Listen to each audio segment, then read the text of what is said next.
Sit on your bed one day and ask yourself, what remarkably stupid things am I doing on a regular basis to absolutely screw up my life?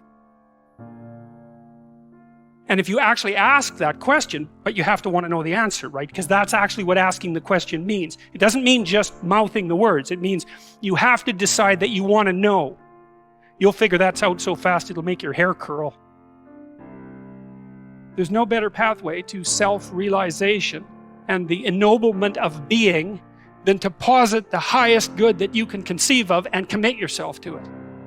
And then you might also ask yourself, and this is definitely worth asking, is do you really have anything better to do? And if you don't, well, why would you do anything else? If you orient yourself properly and then pay attention to what you do every day, that works.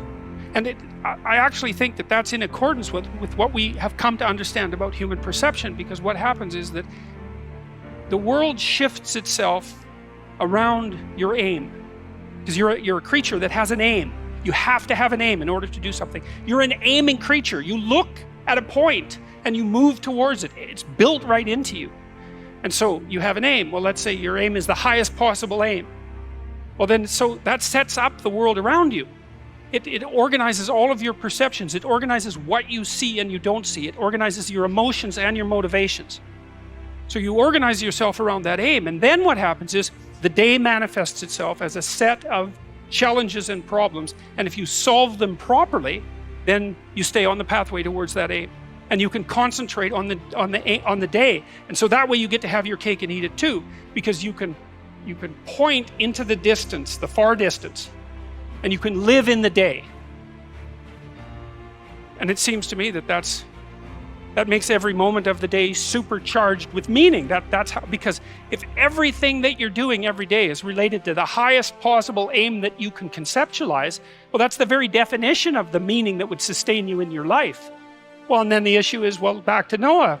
Well, all hell's about to break loose and chaos is coming. It's like when that's happening in your life, you might want to be doing something that you regard as truly worthwhile.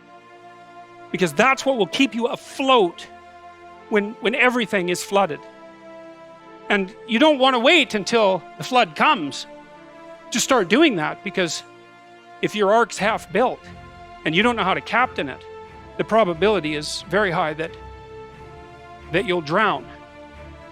Ask and it shall be given you. Seek and ye shall find. Knock and it shall be opened unto you. For everyone that asketh receiveth, and he that seeketh findeth, and to him that knocketh it shall be opened.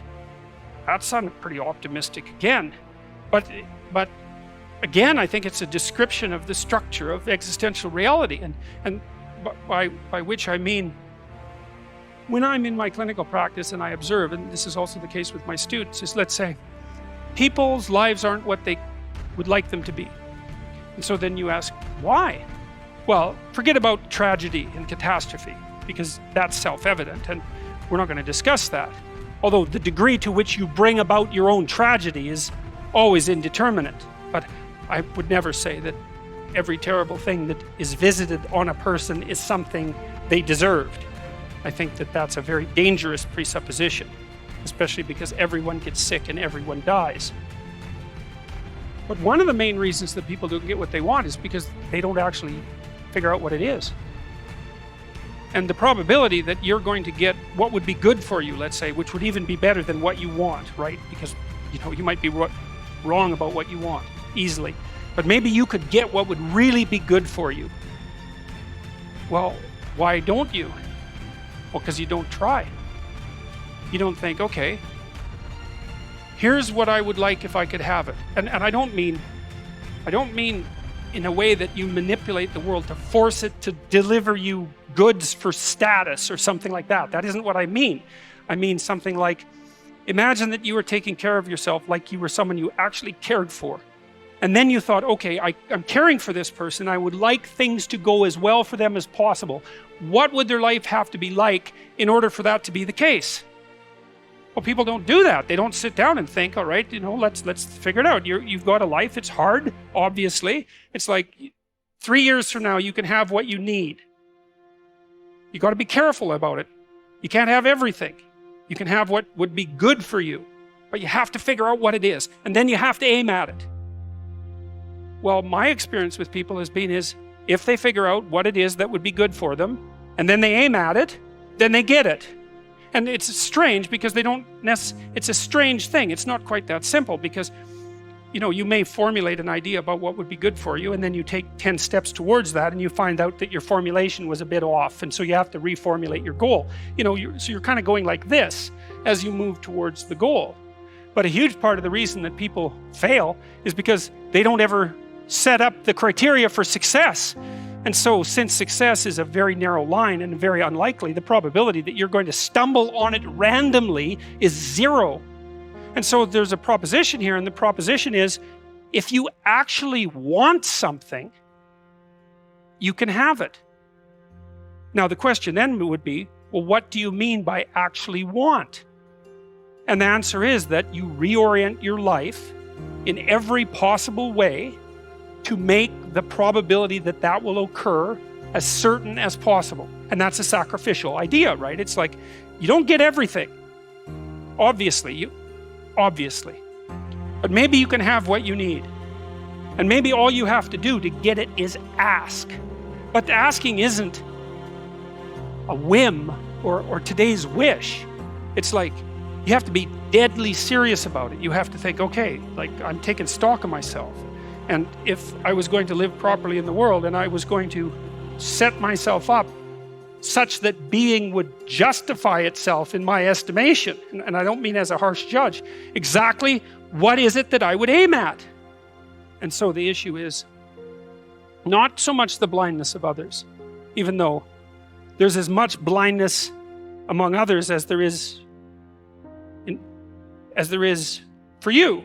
But the issue here, the advice here, the description here is, you should be concerned about what's interfering with your own vision first. And you should leave other people the hell alone in relationship to that. And so if your mode of being in the world is, if you would just act better, things would improve for me, or if you identify the evil and the catastrophe as something that's outside, that someone else needs to fix, or that someone else is responsible for, then you're not going to fix that. And you're going to remain blind to the things that you're doing and not doing that make things not go well. And so it's just better to think, all right, I'm probably blind in many, many ways. And maybe there are some ways that I could rectify that, because it's highly probable that you're blind in all sorts of ways. I mean, in fact, it's virtually certain. And so it's just more useful to think, how is it that I'm wrong in this situation? I'll tell you something that I learned to do when I was arguing with my wife, which happened quite frequently, because when you actually communicate with people, you find out that there's many things that you don't agree on. And that's because you're actually different creatures. And so if you're actually going to have a truthful conversation, then you're going to find out that you don't see things the same way. And then you can either pretend that that's not the case and gloss over it and then end up in a 30-year silent war, or you can have the damn fight when you need to have it and see if you can straighten it out. So now and then we'd get in a situation where we were at loggerheads, we couldn't move. And, you know, it would spiral up into hate speech, let's say. Because, yeah, everyone laughs because they know they manifest plenty of hate speech towards those they love. So one of the things we learned to do was, when we hit an impasse, was to separate and to go our own ways and to go sit and think, okay, look, we're at this unpleasant situation. We can't figure out how to move forward. I'd always think, of course it's her fault. Obviously it's her fault. At least 95%. But maybe there was something I did that contributed like 5% to it.